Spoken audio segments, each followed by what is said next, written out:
The sun had barely climbed over the jagged ridges of the desert when the town of Red Hollow felt the tremor that always followed one man, Cole Maddox, the gunslinger who feared nothing, spared no one, and bowed to no law under the scorching western sky. For 10 long years, Cole had carved his name into the dust with bullets and blood, leaving behind a trail of silent enemies and broken families, making him a legend whispered about in saloons and prayed against in churches.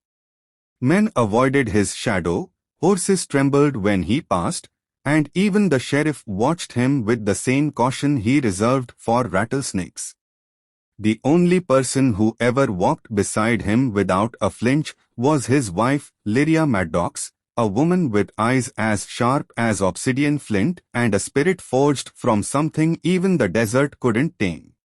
Everyone in Red Hollow believed Cole owned the town, ruled it, and shaped it, but no one knew a secret deeper than the wells Lyria had once saved him from the darkness he now embraced. Years ago, she had pulled him bleeding out of a canyon ambush, patched him with her own trembling hands, and whispered that his life was worth something if he would let it be. But the world was cruel, and the West even crueler. It had hardened Cole, twisted him into a man who fought ghosts no one else could see, and turned him into a storm that even thunder feared.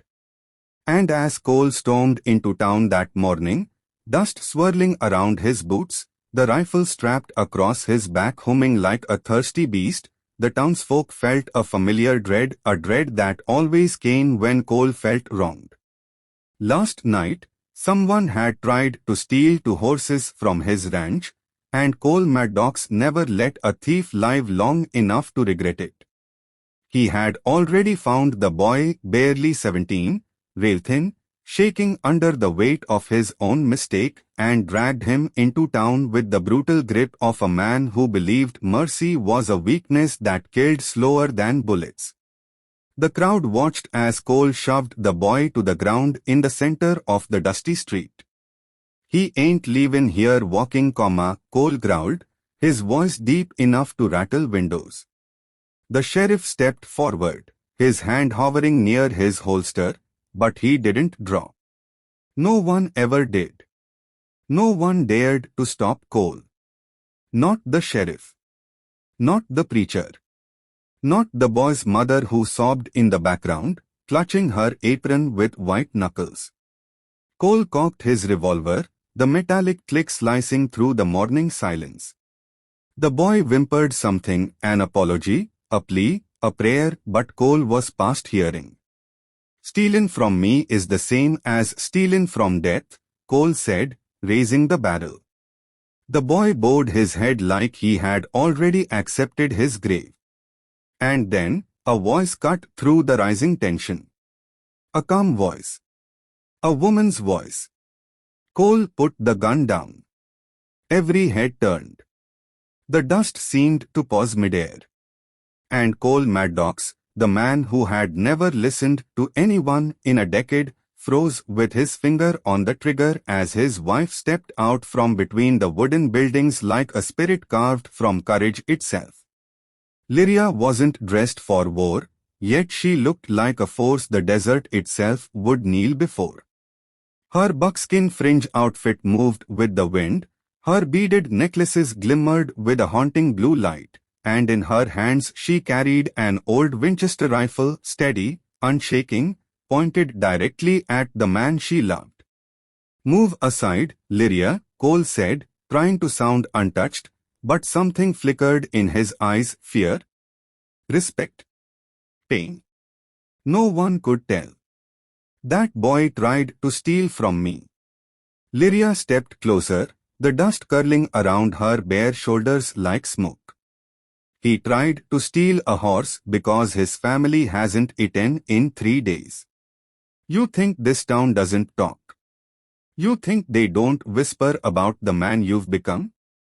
Cole's jaw tightened, a storm building behind his eyes. "I protect what's mine. And I'm your wife," she said sharply. "Does that mean you protect me too?" Because the man standing in front of me, her voice trembled for the first time, isn't the man I married. A murmur spread through the streets like wildfire. Cole Maddox, the untouchable, the unstoppable, the untamed force brought to a halt by his own wife. Cole took a step forward, towering over her, but Lyria didn't move an inch. She held the rifle with a grip so firm even Cole hesitated. "Lyria," he growled, "don't do this. If you shoot that boy," she replied, "you'll lose me." And that sentence struck harder than any bullet ever could. Cole had survived ambushes, gunfights, rival gangs, and years of bloodshed, but he had no defense against those 4 words.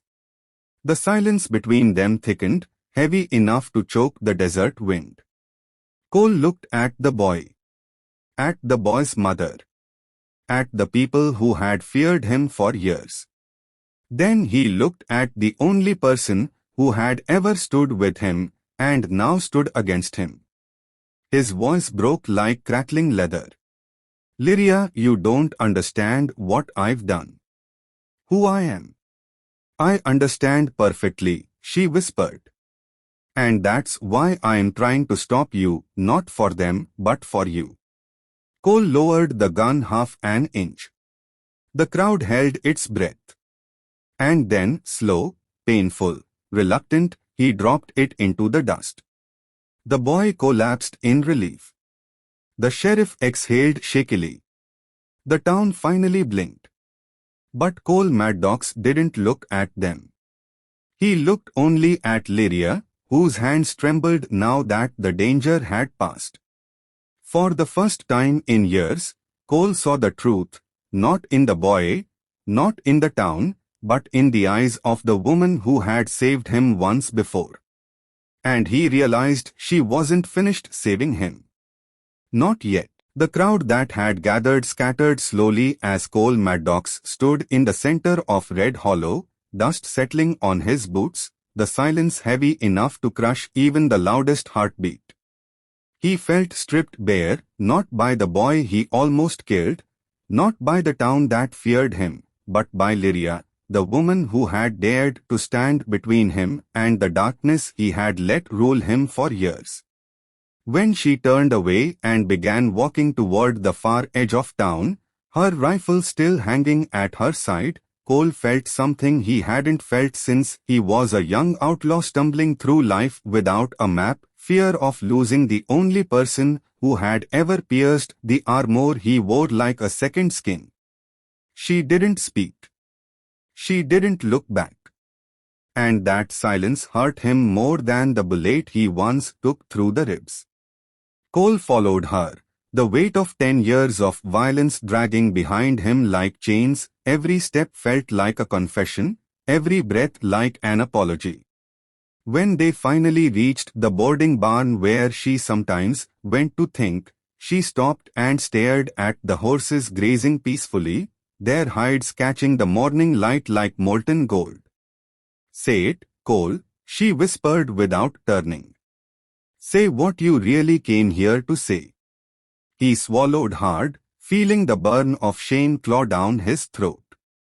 "I ain't proud of what I've become."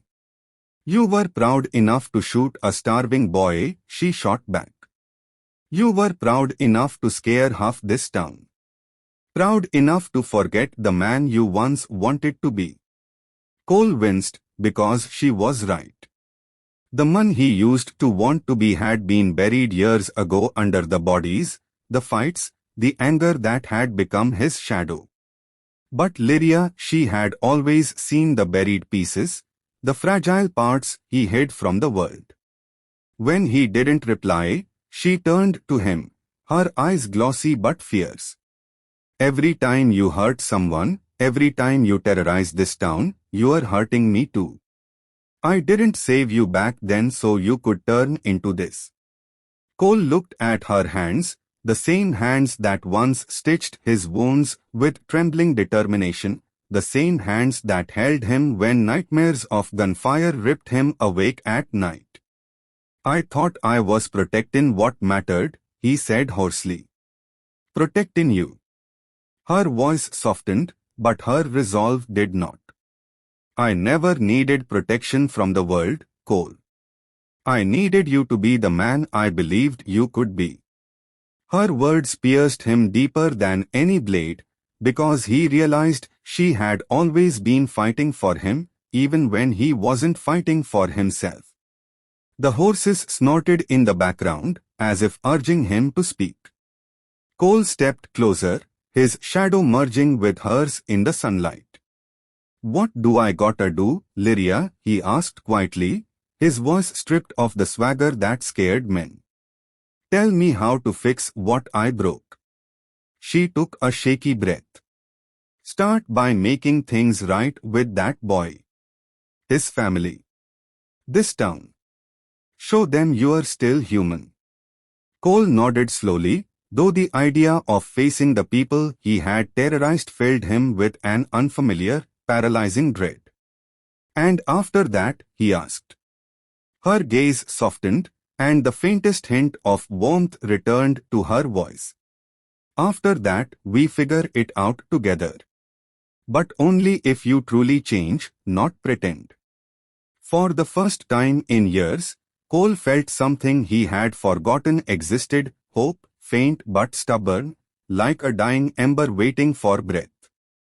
Without another word, he walked back into town, each step heavier than the last. The townsfolk watched him cautiously, unsure if the storm had passed or merely shifted. He went first to the boy's mother, who stared at him with a mixture of fury and trembling fear. Cole removed his hat, something he never did for anyone except Lyria. Ma'am. I was wrong, he said, his voice steady but humble. Your boy don't deserve what almost happened. I wanna make it right. Food, money, work, whatever you need. The woman blinked in shock. The apology was so foreign coming from him that she almost didn't recognize the man speaking.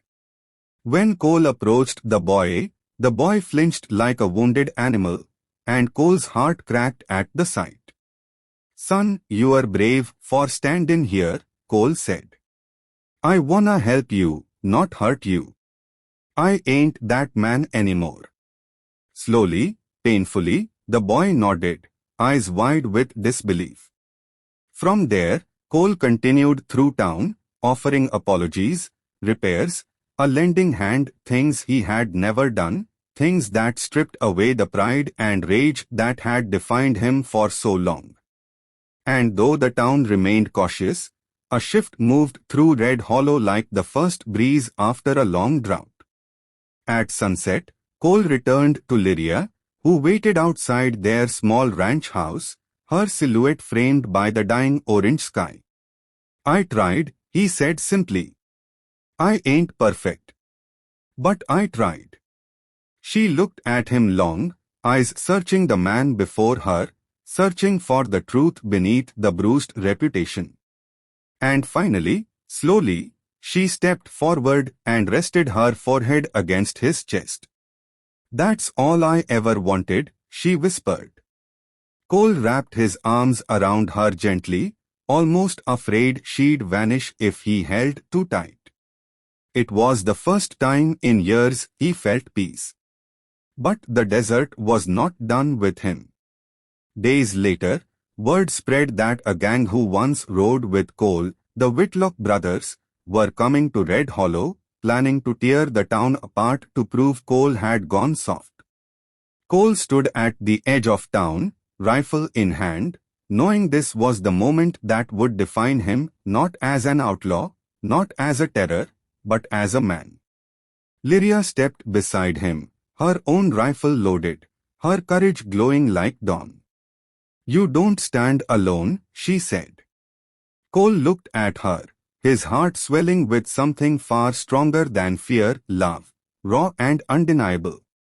When the Whitlock brothers thundered down the hill, Cole fought not with the rage that once ruled him, but with the purpose Lyria had given him.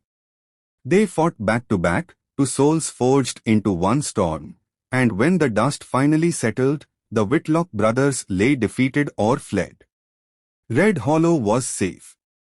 The town that once feared Cole now looked at him with something entirely new, trust. Lyria touched his shoulder, her smile soft. "You did it," she whispered. Cole looked out at the horizon, then at the woman beside him. "No," he said quietly. "We did." And in that moment, the West changed him forever, not through fear, not through bullet or blood, but through the courage of the only person who had ever dared to stop him and save him. If you enjoyed this powerful Western tale of love, redemption, and courage, make sure to subscribe to the channel.